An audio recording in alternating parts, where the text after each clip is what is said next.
ডিমের কষা নিয়ে ডিমের কষা কষা করে ডিম করবো, ঝোল টিকা একটু কষা কষা। ডিমটাকে ভালো করে দেখো সেদ্ধ করে নিয়েছি, সেদ্ধ করে নুন হলুদ মাখিয়ে নিয়েছি। ডিম কষা তো সবাই করো, কিন্তু আমি কীভাবে করে দেখাচ্ছি। ভালো করে নুন হলুদ দিয়ে এটা মাখিয়ে নিয়েছি। আর কড়াইয়ে তেল গরম বসিয়ে দিয়েছি। আমি এটা এখানে সর্ষের তেল দিয়ে করবো, তোমরা ইচ্ছে করে এটা সাদা তেল দিয়ে করেও খেতে পারো। তো নুন হলুদটা ভালো করে মাখিয়ে নিয়েছি। এখন এটাকে আমি ভালো করে কড়া করে ডিমটাকে ভেজে নেব।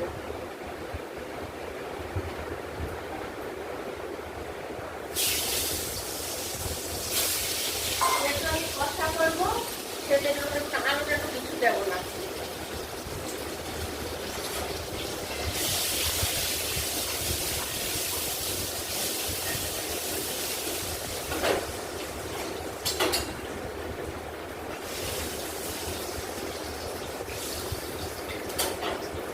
ডিমটাকে আমি তেলটা গরম হয়ে গেছিল, ডিমটাকে আমি ভালো করে ভেজে নিয়েছি।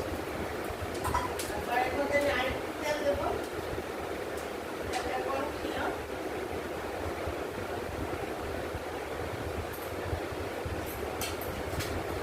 আর আমি দুটো ডিমের ঝুলে কিন্তু তেজপাতা না দিলে ডিমের ঝুল খুব একদম ভালো হবে না, গরম শুনতে হয় না। তেজপাতা ছাড়া ডিমের ঝুল ভালো হবে না, একটু তেজপাতা দেবো।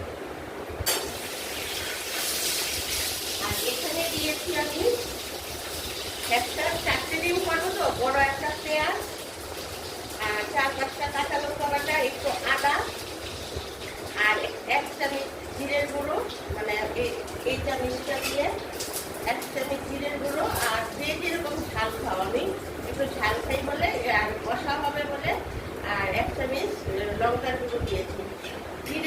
ডিমের ঝোল আমি ধনে টনে এসব কিছু দেবো না, রসুনও দেবো না, বাজার ডিমের গন্ধটা চলে যায়। আর স্বাদ মতো নুন দিয়েছি আর হলুদ দিয়েছি। এখন আমি ওই কড়াইটা গরম হয়ে গেছে,